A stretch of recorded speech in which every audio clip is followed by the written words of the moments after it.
Welcome to Home Equity Secrets. I'm Carl Christian, CEO of the Nice Agent Co. Join me as we reveal how to learn to earn through smart homeownership. Discover expert insights, practical advice, and inspiring stories on turning your home into a powerful financial asset. Whether you are a first-time home buyer or a seasoned investor, let's unlock your home's true potential together. Welcome to Home Equity Secrets. Welcome to the one and only show. You're going to learn everything you can learn about home equity. This is Home Equity Secrets. My name is Carl Christian. I'm your host. I own a company called the Nice Agent Company, and we bring you this show, this podcast, this episode only to teach you what to do with your home equity. What it is some people think, hey, let me just sit on my home. Some people think, hey, let me just invest the money. But let me tell you something. If you don't know what to do, you best do nothing. So come and learn. Today we have the one and only Odest Riley Jr. I'm going to tell you, I cannot wait to start this episode because you guys are about to find out a lot about property management. So Odest, please tell everybody who you are, where you're from, a little bit about you, man. First, I'd like to say, Carl, thanks for having me on your show. I really appreciate you putting this together. Equity is one of those things that so many people just fumble the bag on. So the fact that you're out here giving out some information to the community is really helpful. Thank you. A little bit about me, Odest Riley, born and raised in Inglewood, California, played basketball when I was younger, scholarship, went to school, hurt my knee, had to learn how to read and count. And that's how I ended up I love in real it. estate and property management. So I was living in Chicago, and I was going to school at Columbia, Chicago, and I bought a couple of condos. I grew up in an apartment building, and my girlfriend at the time, she actually was from Chicago and was like, why don't you just buy something? And so I ended up buying, instead of a more expensive condo downtown, I ended up buying 2 condos in Hyde Park for like less than the 1 condo downtown. I moved into one, fixed it up, and started leasing up the other one. And that's when I first understood what equity was and was able to kind of go from there. Nice. You know, most people are afraid of buying condos. Most people are even afraid of buying their first home. And here you are, the very first time you bought 2. So what was going on in your head, man? Like, weren't you scared? Because I'm going to tell you a little bit about my story. For me to buy my first home, it was a realtor friend of mine. We were doing real estate together. And then he was like, you should buy this house. And I was so scared. I told him, okay, yes, I never saw the home. I went to see it 2 months after closing. Because if I did go, I know I would have said, you know what, maybe there's something better out there. So what was going on through your head, man? I was scared. And like I said, it was the girlfriend at the time because I've been working, I come from playing sports. I get hurt. I'm paying to go to school now. So I'm working at Walgreens as an assistant manager, saving all my money. And the money I used to buy the condo was my 401k. I actually took my 401k out. Nice. And it was a check for $13,500. And it was the most money I had ever seen in my life. I remember getting the check like, wow. I'm like, this is a lot of money. And it was to the point where I used to dress so differently. I think I'm wearing a Pendleton and corduroy pants and like Jordans or something. And I go to the bank not knowing what to really do. I go to cash the check. So I go to Northern Trust and they're like, why are you trying to cash a check for $13,500? Get into a whole argument with management and everything. Long story, but it was definitely very scary for me. But it was probably the best return on investment I ever got in my life. Because everybody was like, oh, you're going to take that $13,000 out, and then they're going to double tax you on it and da-da-da-da-da. But I'm pretty financially astute. I always kind of read everything. I'm like, but I'm paying rent right now. Isn't it going to be better for me to take the amount of money that I'm going to lose in taxes for taking this out early? I think it was like 18 months before I broke even just by paying rent. So no one teaches you those types of things. It's like I broke even in 18 months. And then the money I made off of the rental property, the second property, was 3 times what I would make just by having it in my 401k. So it's just little secrets. And I wish more people were like you out here teaching people that. You know, this is one thing that most people are afraid of. Like when they see 401k, they're like retirement, retirement, retirement. And they don't understand that, hey, by buying the property, by having one property rented, not only you making rental income, but you also building equity on that home. And that's to me, it's what they call a double whammy. And a lot of people, they don't understand that, yes, I'm okay. Your money's in the 401k sitting there, no problem. You know, it's sitting there. Nothing is going on, except if the market crash, you may lose some of it. But hey, you know, think It's about if you're called buying a property. investment, not called guarantee. Your 401k is not a guarantee. That's Nothing to invest in. And I think that's the big thing. An investment is not a guarantee. Yeah, that's what people needs to understand all the time. So if you are listening to this, understand we're not telling you to go cash out your 401k back. We're asking you to learn. We're asking you to get the knowledge, call people like me, call people like Odest, and ask questions and be aware of what you should do, what you should not do, what you can do or cannot do. This is to me why I have the show. It's about information. If you don't have the proper information, you're going to make the wrong decisions. And this is what I tell everybody, seek information. Odest, you own a property that I cannot wait for you to say and talk about it. What do you actually own and working on right now? So I own a few condos in Chicago still. I have a triplex in the east side of Los Angeles that I help rehab and totally convert from a duplex into a triplex. And then I have a 4-unit in mid-city of Los Angeles that does pretty well. This is amazing. But let me ask you, why renting instead of flipping? After I graduated from school and I left Walgreens, I went and worked at Northwestern Mutual Financial. And one of the things I watched as I was helping everybody with their insurance and helping them with their portfolio are the people who have money owned. And then I even remember Rick Caruso, the guy who owns Americana and the Grove in Los Angeles, in California. He sat down one time, he was doing an interview and he was like, I still own the first duplex I ever bought. And what I realized is the people who have money own things. I mean, even if you look at the royal family in England or London, wherever they are, England, they are just landlords. Nobody thinks about why they're so rich and powerful. They just own all the land. And then you have to essentially pay them to live on their land. And so for me, you can make a little money doing a flip. Like occasionally I'll get a deal that's so good, I'll purchase it, I might flip a property. But everybody I know who's a flipper and not a developer, because developers are different than flippers. Everybody I know who flips property, they always flip themselves into bankruptcy. They can't stop. They'll flip a property, they'll flip a property, they'll be up so much. And then you'll look up and they bought a deal that, oh, this is going to be my biggest deal yet. And then somehow that deal seems to go sideways and they're back at even again. Whereas you get enough properties under management or ownership, you're just going to have steady cash flow. I love it. I love it. Let me tell you, you're just changing my mind right now. I'm going to tell, if you guys are listening to this and you have not subscribed yet, I'm sorry, you're going to miss the next one, because today, what he's saying is something that I'm going to carry on, and I'm going to ask you for permission for me to carry with this one.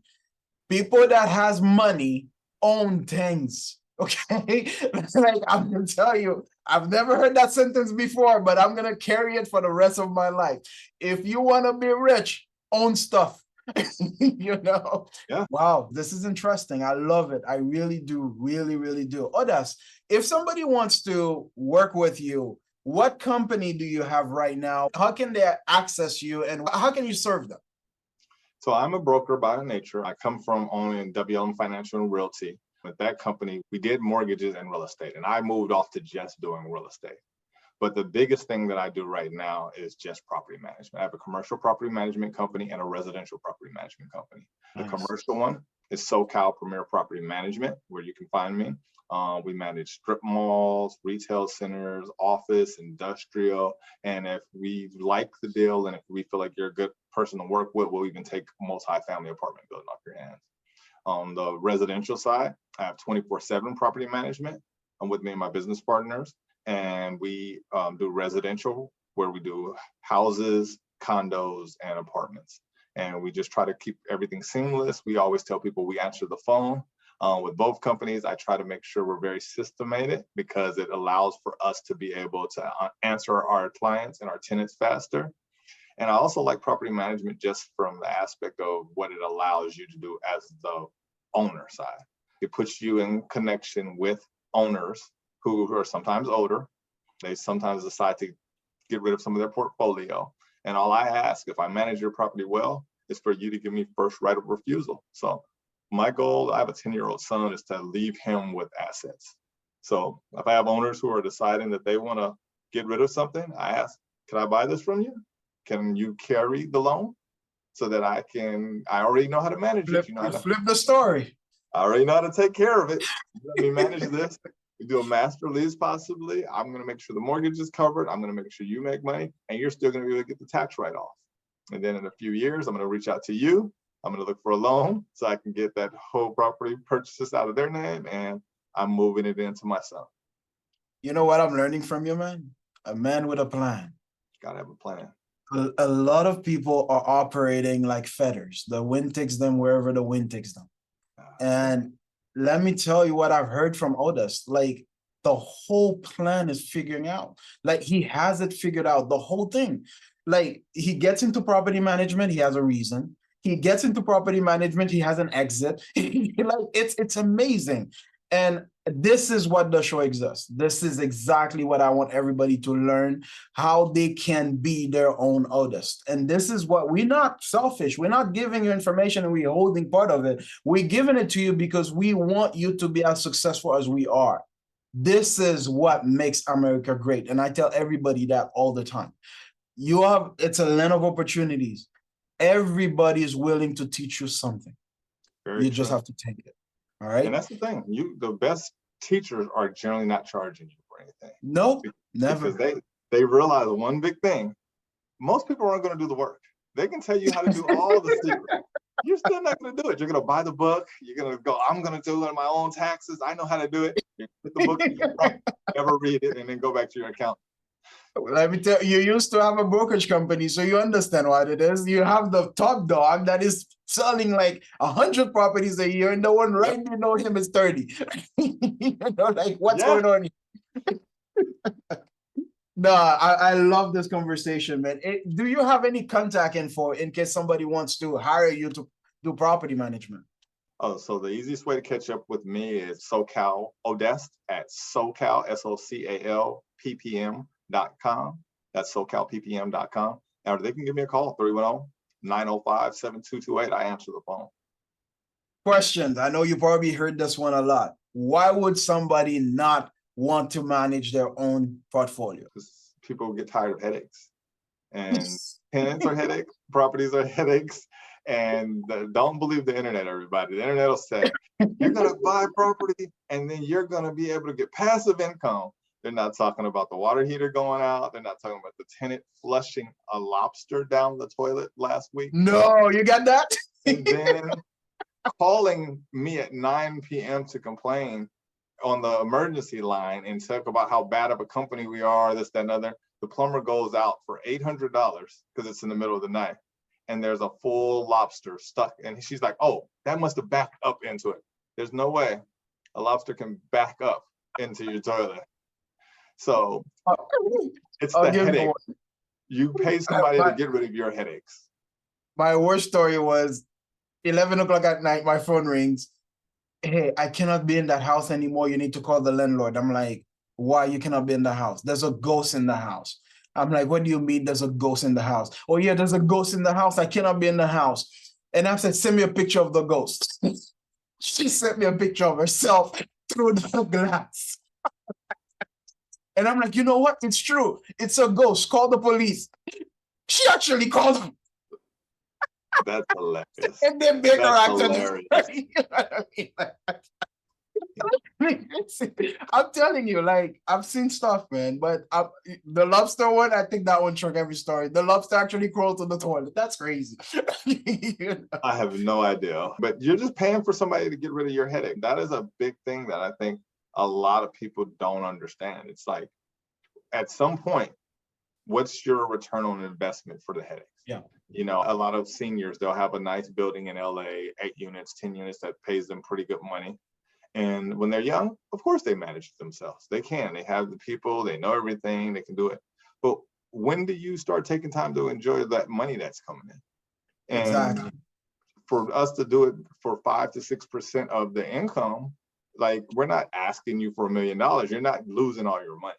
So you're bringing in $1,000. We're not getting $500.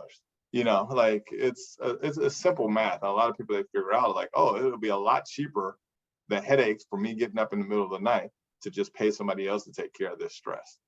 And I'll even sell it a little better. Like, I'm going to tell you, most of the time, a property manager end up making you more money than you make yourself. The reason why, they know the market, they know the rental values, they know what you should fix and what you should not fix. They know people that can actually fix it cheaper. So that 5-6%, you're actually winning. That, and we help with your deferred maintenance, all the little things that you're skipping over, that you're like, oh, I'll just Mickey Mouse this and not fix this. We make sure we give you a plan to get it fixed. It may cost you a little bit of money up front, but when we fix that one little thing on the pipe that you could have paid $200 to get fixed, and your whole boiler doesn't go out, we saved you $10,000. So it's a lot of little things. It is. It is. Odest, we have that one question that we ask everybody in the show, and I'm going to ask it, and I would love to see what your opinion is on this one. Imagine that you have a couple, married couple, they have toddlers, and they're sitting on a home with $500,000 equity. What would be your advice to that couple? So we're talking about toddlers here. So that means you have a real long runway to make some money with this. So it's going to come down to what's your risk aversion is. Me personally, if I have $500,000, I'm going to take that at least $250,000 out, buy an apartment building, because you need 20 to 25%. I'm going to reach out to you, tell you got 25% put down on $1 million apartment building. Yep. I'm going to try to stabilize that, where that thing's bringing in, after taxes and everything, $5,000 to $6,000 a month. We're going to start trying to use that money now to save up to buy a larger building eventually. And my thought process is, if I can have maybe 20 to 25 doors by the time those kids are 18, I'm cash flowing enough from monthly income to be able to pay for college without actually needing to have a huge savings. I'm going to add one thing to it, because I love that plan. And I think that's the plan I'm doing already. And I'm advising everybody to understand what he's saying. You have income to pay for college. We're not asking you to sell that property when the time comes. No, it's okay if you have to take a loan, because at the end of the day, those properties going to pay the student loan, not you. And the properties always stay there. And if everybody, this is my plan that I tell everybody, each kid should have a home. Each couple should have a home. Like this, nobody depends on nobody.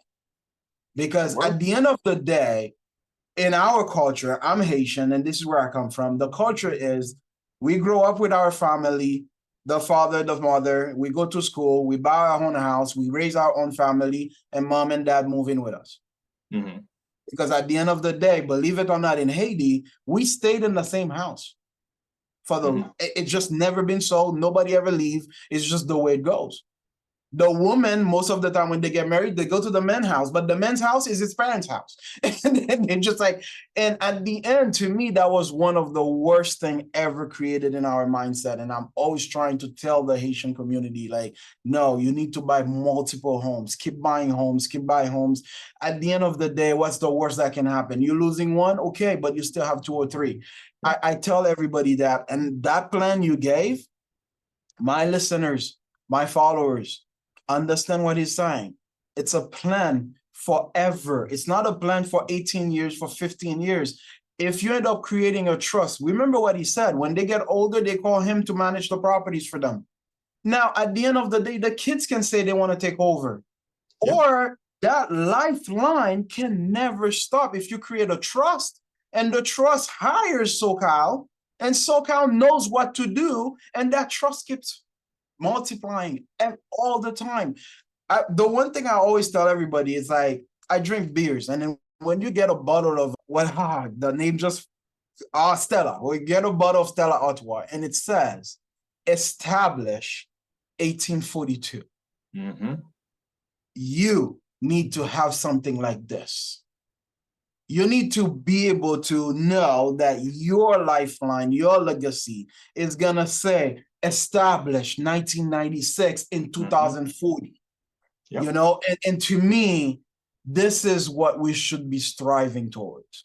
So yes, I love the answer, and I think it's one of the best answers that we get because it comes with a plan, a very solid plan. It did not say wiped it out. He said, take half of it, buy yourself a multifamily home. And why not? That's the question. Why not? What do you have to lose? I mean, it's the best. People do different things with their equity. I've watched it for years.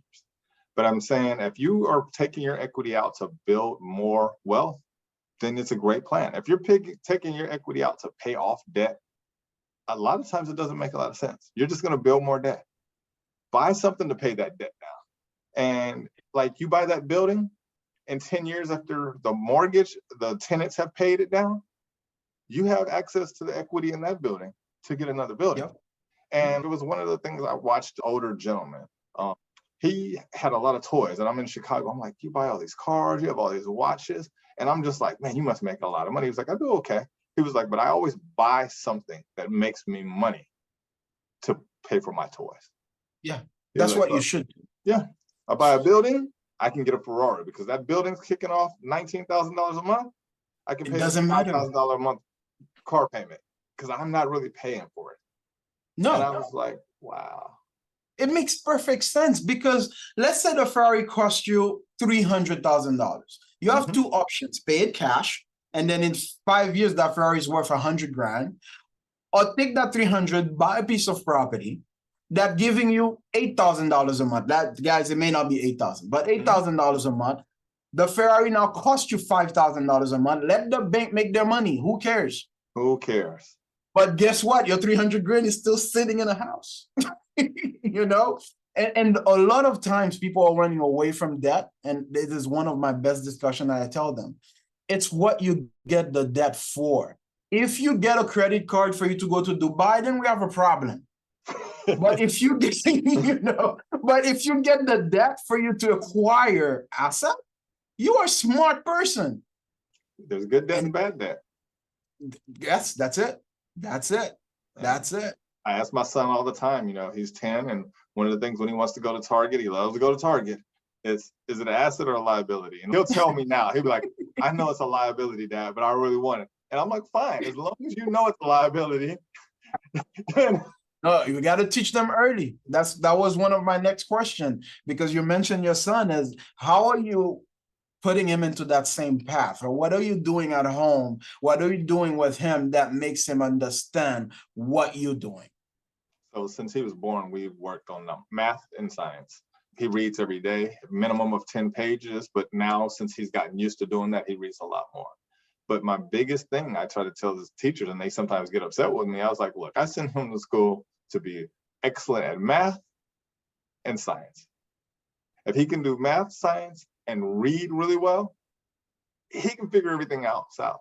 If he wants to learn about art, great. If he wants to learn about all these ancillary things, I don't really care.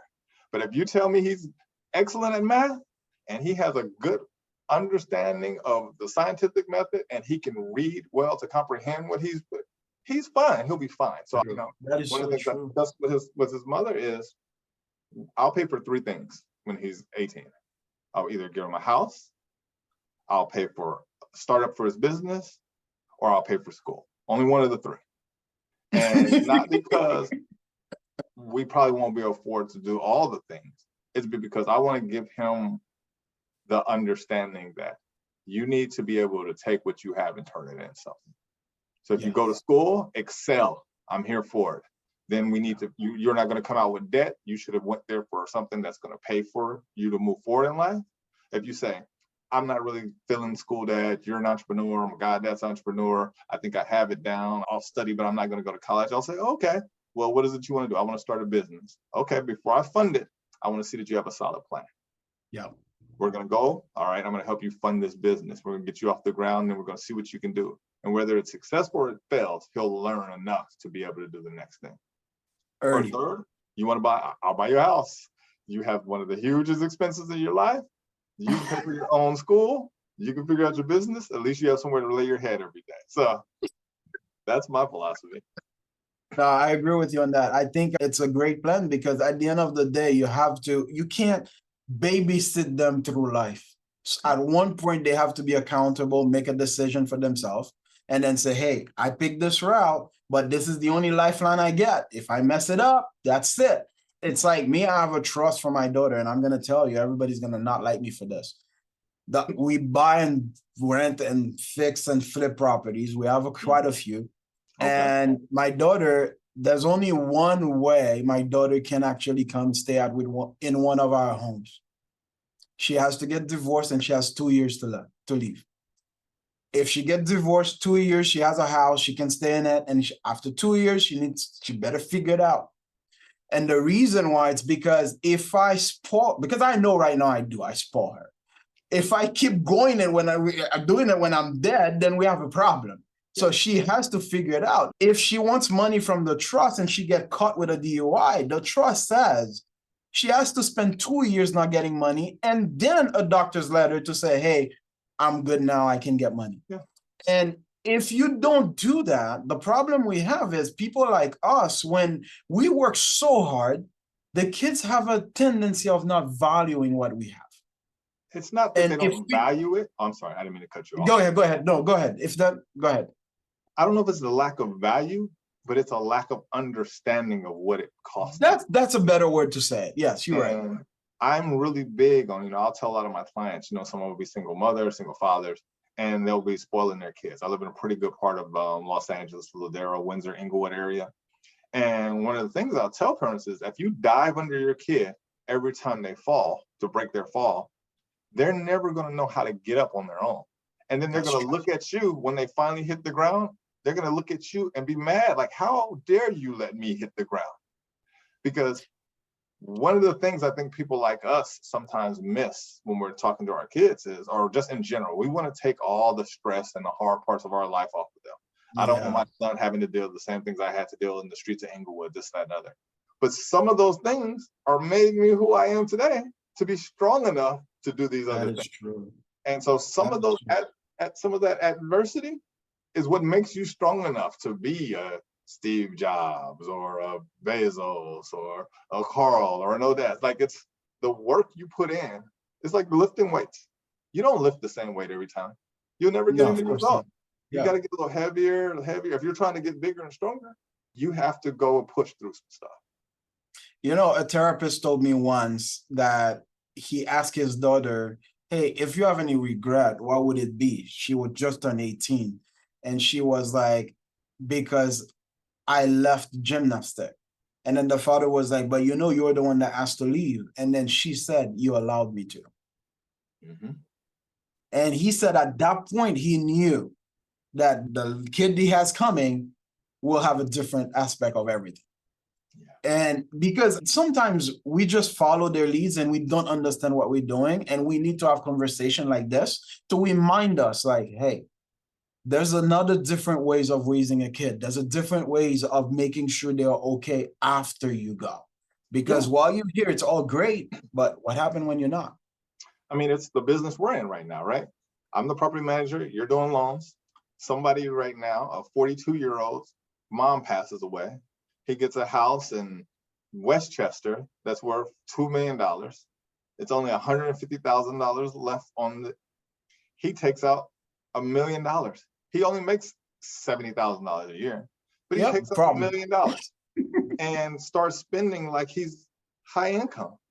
And then he's coming back to you in 6 months saying, I need to take more money out. And he ends up losing that house. Yeah. Some of it's his fault, but some of it is his parents' fault because they never gave him a plan to say, hey, let me explain how I got this house.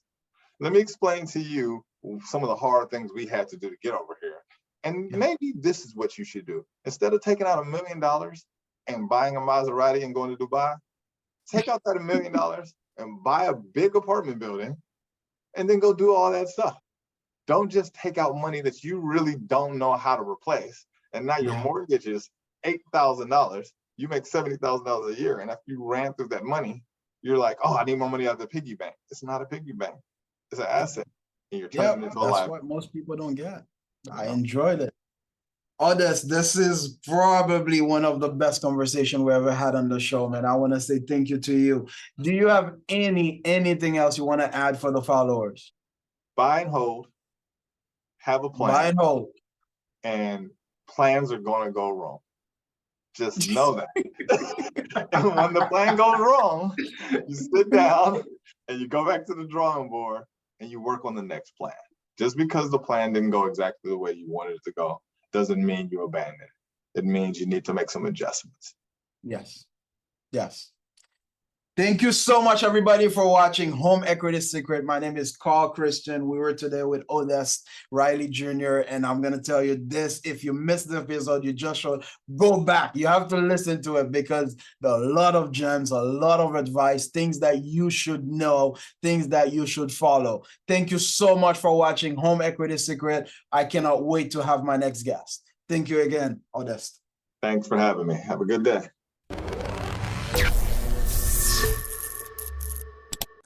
Thank you for tuning into Home Equity Secrets. I'm Carl Christian, and I hope you found today's episode insightful and inspiring.